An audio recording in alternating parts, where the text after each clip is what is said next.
Well now, 3 Portal episodes in a row. Never rains but it pours, huh? Well, far be it from me to complain. Today's Portal episode is another personal favorite of mine, the 2000s TV show Farscape. The story about the story. Farscape's origin is rooted in the Jim Henson Company, so let me start with a little background about them. Jim Henson, if you don't already know, is very likely the biggest name of all time in puppet history.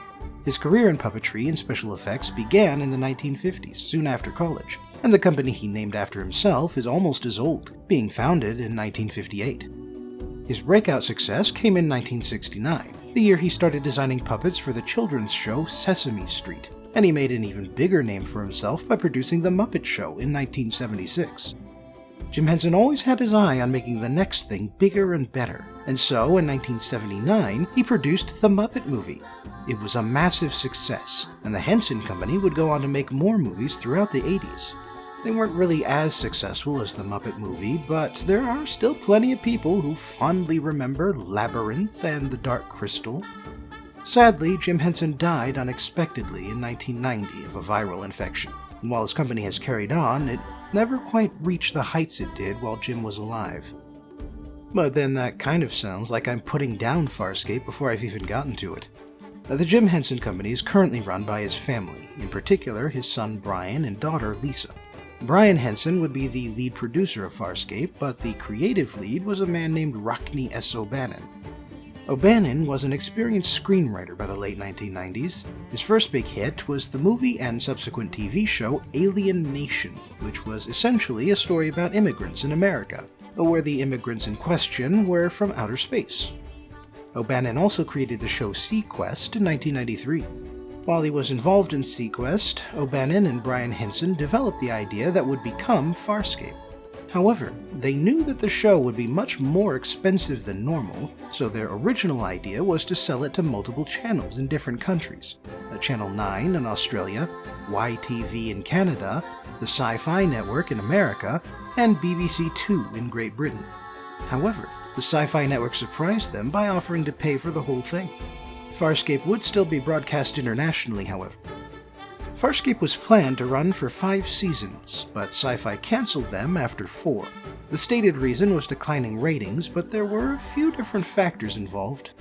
First, Farscape was an expensive show to produce, so it needed really good ratings to keep it profitable. Second, it was a very serialized show, but it came out just before DVRs and online streaming made serial shows popular. Third, those expensive effects caused the release schedule to be very erratic, definitely a downside when you're talking about a serialized show. Finally, the Jim Henson Company itself was going through a rough patch at the time, getting bought and sold by a German media company. Honestly, all things considered, it's kind of amazing that the show did as well as it did. Plus, it got a limited miniseries called The Peacekeeper Wars that, at the very least, managed to wrap up the major plot threads. Farscape's protagonist is John Crichton, played by Ben Browder. Browder had been a TV actor since the early 90s, but John Crichton was, and still is, his biggest role. Incidentally, he would end up taking the lead role in Stargate SG-1 after Richard Dean Anderson left. The rest of the cast and crew came from Australia and New Zealand, which is where the production took place. This includes the female lead Erin Sun, who is played by Claudia Black. Black was already famous in Australia at the time, but Farscape would be her introduction to an international audience. She would also make the jump to Stargate SG-1, and although she hasn't had a major screen role since then, Black has done surprisingly well in voice acting, especially for video games. You might have recognized her as Morrigan from the Dragon Age series. But that's enough about all that. Like with the other TV shows, I'll only be summarizing a single season, but that still leaves me with plenty to cover when I describe the story. John Crichton is an astronaut for, basically it's NASA, but with an I instead of an N. His father is a famous astronaut who walked on the moon back in the day, and while Crichton feels inferior to that, he's actually going up in the shuttle to test a theory he and his best friend created. The idea is to build up a lot of speed by slingshotting around the Earth, but when he does so, there's some interference from a solar flare. a wormhole opens up, and it sucks Crichton's module into a distant part of the universe. Crichton finds himself in the middle of a space battle in an asteroid field. A fighter ship smacks into his module by accident and then crashes into an asteroid. After that, Crichton sees a tear-shaped vessel, the target of the fighter craft, and an invisible force grabs his module and pulls it into a vast hangar on the ship. After he climbs out of his module, some tiny robots use taser shocks to push Crichton to the bridge, and some strange aliens are yelling at each other in their unknown languages. One of the robots injects Crichton with a big vial, and after that, he can suddenly understand everyone. Now, the first episode is intended to be confusing and off-putting, but for simplicity's sake, I'll just describe the main cast one at a time. First is Ka Dargo, a Luxan, who's your standard hot-headed warrior race character, at least until we get to know him. The ship they're on is a peacekeeper prison transport, and Dargo's crime was killing his superior officer. Next is Pa'u Zota Zan, a Delvian priestess with mystical powers of protection and healing. She's on board because of a civil war between the Delvians. Zan was a liberal, but the conservatives called in the peacekeepers, and Zan got captured. The third prisoner is Dominar Rigel XVI, the deposed ruler of a massive empire. Then there's the ship itself, a living biomechanoid leviathan named Moya. She's permanently bonded to Pilot, a completely separate species that can control leviathans through their symbiotic relationship. Moya was captured and restrained by the peacekeepers to serve as a prison transport, but the prisoners have escaped, and they break Moya's control collar.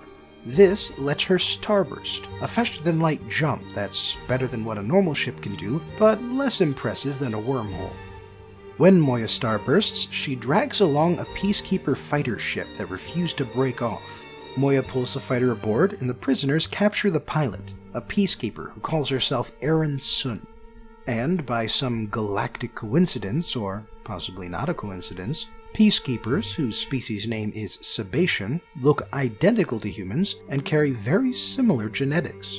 The one major difference is that Sebaceans can't stand heat levels that humans can easily survive. The prisoners brought Crichton on board because they thought he could tell them how he suddenly appeared, but since he's clueless and he looks like a peacekeeper, they lock him up with Aaron instead. Aaron is, if anything, an even bigger warrior culture type person, but Crichton cooperates with her so that they can both escape. But here's the thing. The head of the carrier group that Moya escaped from, Captain Crace, his brother was in the fighter that winged Crichton's module and exploded. And although it's clear in the footage that it was an accident, Captain Crace blames Crichton and orders his execution. Aaron tries to defend him, so Crace says that she's been irreversibly contaminated by contact with an outside species and must therefore submit herself and die. However, Crichton manages to escape back to Moya, and he convinces Aaron that life is worth living, and so she should come with him. All of that happens in the very first episode.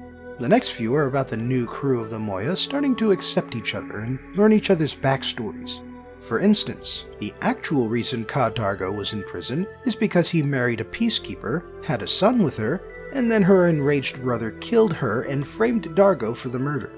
The peacekeepers are basically a fascist regime, so among their other sins, they have zero tolerance for interspecies relationships. Incidentally, Dargo hasn't seen his son since he was locked up 8 years ago. We also learn that Rigel has been a peacekeeper prisoner for over a century, and Zan had to kill her mentor and lover during the Civil War, and in fact she'd be constantly boiling with rage if she hadn't found religion. The main relationship is between John Crichton and Aaron Sun, although it's a fairly slow build throughout the first season. Crichton first falls for a peacekeeper tech named Jelena, whom they find on an old abandoned ship in episode 7. And that's when we first learn that Aaron is attracted to Crichton. They later kiss each other when they think they're about to die, but things are still at a simmer by the time season 1 ends. In episode 15 out of 22, we meet a new permanent member of the crew. Her name is Chiana, and she's a Nabari criminal who's being brought back to her homeworld to be brainwashed into a peaceful member of society. Her crimes aren't all that serious, at least compared to Moya's crew, And so, when her captor dies by the end of the episode, the crew invite her to stay. And she does. As for the main plot, nothing much happens for most of the episodes. During the initial escape, Moya jumped into the unknown territories, and while the former prisoners want to go home, they can't because they don't know where they are. Meanwhile, Captain Crace refuses to give up his pursuit of John Crichton, to the point where he destroys an order demanding his return, and he kills his first officer because she saw the order. Instead, the bigger arc during these first episodes is Moya's pregnancy. The crew is sweeping the ship for peacekeeper traps and tracers one day when Dargo accidentally knocks a panel loose that causes Moya to become pregnant. It also dumps Dargo into space for a while, but luckily his species can live through that. This pregnancy ends up affecting more episodes than Crace's pursuit. Eventually, Moya happens across a group of peacekeeper commandos, and so Crichton convinces the crew to go along with a ruse.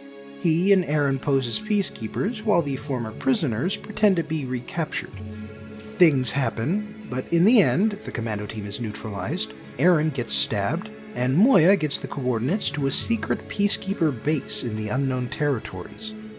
Unfortunately, Aaron took nerve damage from the stabbing, and the nerve in question controls her toxin regulation, so now she's slowly dying. The only cure is a tissue graft from a compatible sebation, and the only sebations nearby are on that hidden base. So Crichton goes in, disguised as a commando, and he's aided by Chiani, who doesn't have a peacekeeper record, and Jelena, who had transferred to the base in the months since she last appeared. They successfully find a cure for Aaron, but just before Crichton can get away, a strange being named Scorpius instantly realizes that he's an imposter and has security capture him. With Jelena's help, Chiani successfully sneaks off the base in time to help Aaron, and when Aaron finds out Crichton is still captured, she, Dargo, and Zan mount a rescue mission to free him. Meanwhile, Scorpius is subjecting Crichton to the Aurora Chair, a device that painfully extracts memories. In the process, Scorpius and Crichton both discover that what seemed like a one-off episode earlier was actually much more. Crichton has been researching wormholes this whole time in the hopes of creating one that could get him home, and so when Moya comes across a random wormhole, Crichton hops into his modified module and jumps in. He reaches Earth, but it turns out that this Earth is a construct created by an alien race that wanted to see if Earth would be a good home for them. And while they decide it's too risky given the potential hostile reaction, they show Crichton the formulas to create wormholes, but then blank his memories. The idea is that the memories can still subconsciously guide him in the right direction, but Crichton will need to get there on his own because wormhole tech is too dangerous to just hand over. Well, it turns out that Scorpius happens to also be researching wormhole technology, but what he extracts from Crichton is too vague to use. However, Crichton is still hiding something, though what he's actually hiding is his relationship with Jelena, so Scorpius keeps putting him in the chair. Between sessions, Crichton shares a barren cell with an alien named Stark, who acts like the chair drove him crazy but is actually relatively sane. He's been a prisoner for 2 years, but he's managed to protect a memory this whole time because his species has the ability to share memories directly with other people and hide them indefinitely. Jelena sabotages the Aurora Chair to show a conspiracy between Crichton and Captain Crace, who by this point has been called to the base, and so Scorpius puts Crace in the chair. Now this proves that the conspiracy was a fake, but it also lets Scorpius see Crace kill his subordinate. Meanwhile, Aaron infiltrates the base, rescues Crichton and Stark, and while Jelena joins them, she gets shot during the escape and dies. Back with Moya, she delivers her child, who turns out to be a boy. It also turns out that the Peacekeepers genetically modified the sperm that they trapped behind that panel because Moya's child has a Peacekeeper paint job, he has a full complement of weapons, the only Leviathan to ever have those, and he can communicate directly with his passengers without needing a pilot to interpret for him. He still doesn't speak in English, mind you. When Crichton escapes, Crace goes after him, and Scorpius comes with him. After all, whether or not the Aurora Chair can extract them, Crichton still has the knowledge to make wormholes somewhere in his brain. and Crais basically has to do what Scorpius tells him now, because Scorpius could report Crais' crimes at any time, and unlike his subordinates, Scorpius is not easy to kill. Moya is stuck hiding in an asteroid field, because her son can't starburst yet, and eventually Rigel, always a prickly member of the group, sneaks out on a transport to try and sell the others out. He realizes pretty fast, though, that Scorpius won't keep his word on any deal, and so he ends up bringing Crais, of all people, back to Moya. Scorpius allows this because he doesn't care what happens to Crais, and there's an off chance that Rigel will betray the group again. Now that he's faced with the certainty of a death sentence, Crais has become genuinely remorseful of his actions, and he apologizes to Crichton and the others. He also helps them come up with an escape plan. Zan creates an explosive out of ship supplies and loads it onto a transport. Crichton and Dargo pilot the transport and aim it at the hidden base. Since Scorpius needs both the base and Crichton alive, he can do nothing to stop the attack. Crichton and Dargo then jump out of the transport while it's still in space, and Erin, piloting her old fighter ship, intends to sneak over and pick the two of them up. The crew only has one working spacesuit, but Dargo can hopefully survive the vacuum long enough. But then, things start going wrong. Crais sneaks on board Moya's child, who was recently named Talon, and the two of them flee for parts unknown. Moya is distraught, but to stay safe and hopefully reunite with Talon later, she has to starburst away. That means that she has to abandon Erin, who is still in their fighter, Crichton, who is floating in space, and Dargo, who has just fallen unconscious. And that is how Season 1 ends. The analysis. First, let me remind you that while I only summarized Season 1 today, I have seen the rest of the series. So I know that Chiana, despite her late arrival, becomes a central cast member for the rest of the series. Stark sticks around for quite a while too, but Zan later dies in Season 3. Also, Scorpius and the Peacekeepers turn out to be the lesser of two evils, because the reason he wants wormhole technology is to fight the Scarrans, a powerful and genocidal empire. Hell, Scorpius becomes a Moya crew member in Season 4. There are a few things about Farscape that make it my personal favorite sci-fi TV show. First is that it's weird. Apparently, the showrunners had a network mandate to make Farscape as weird as possible, and by God, they delivered. The Henson Creature Shop let them create alien species that were distinctly non-human, although most of them are humanoid, and that put them ahead of, say, Star Trek, which, outside of single-episode appearances, could really only manage monochrome blue people with antennae and aliens with thick forehead ridges. That's not the only kind of weirdness, though. Farscape has a real love of screwing with Crichton's head in all kinds of ways, and he pretty much goes insane by the end of the show's run. Just as an example, in Season 2, Scorpius puts a neural clone of himself in Crichton's mind, basically as an excuse to have the actor around every episode, even when the real Scorpius doesn't appear. Crichton names this neural clone Harvey, after the invisible rabbit in the old Jimmy Stewart movie. Another thing I like about Farscape is that it's unpredictable in a good way. Partly it's that weirdness I mentioned, but it's also because the show makes some very unconventional decisions. They introduce new cast members late into a season precisely because you wouldn't expect it, and they have not one but two major villains who go on to be a part of the crew. Hell, in Season 4, Crichton returns to Earth, and the crew of Moya come with him. But by this point, the stakes of the show are so high that they have to leave and never return. Then there's the group mechanic between the main characters. Crichton is definitely the protagonist, but he's not the captain or the leader of the group. Instead, the group members are more or less equal, and the person who takes the lead is either the one who came up with the latest plan, or the one who cares the most about the current situation. Moya's crew remind me of a role-playing game party, which is probably one more reason why I'm so fond of Farscape. Because of this dynamic, and because Crichton is so far from home, the themes of Farscape tend to be about alienation, and it explores things like the meaning of home, family, and friends. What's it like to forge a new identity among former enemies and strangers? What becomes important to you when you lost everything you thought you knew? And who can you really rely on when you have no choice but to rely on someone? Moya's crew is constantly changing throughout the show, including in the middle of seasons, and the reason it's always changing is so the show can keep exploring these themes. I feel like I should also mention that when Guardians of the Galaxy came out, that movie felt a whole lot like Farscape. Weirdos from distant corners of the galaxy are thrust together by circumstance and forced to cooperate to save the universe and maybe deal with their personal demons along the way. And I don't think I'm the only person to have made this comparison, because Ben Browder, John Crichton, made a rare film appearance in a cameo role in Guardians 2. Farscape may be gone, but it is not forgotten.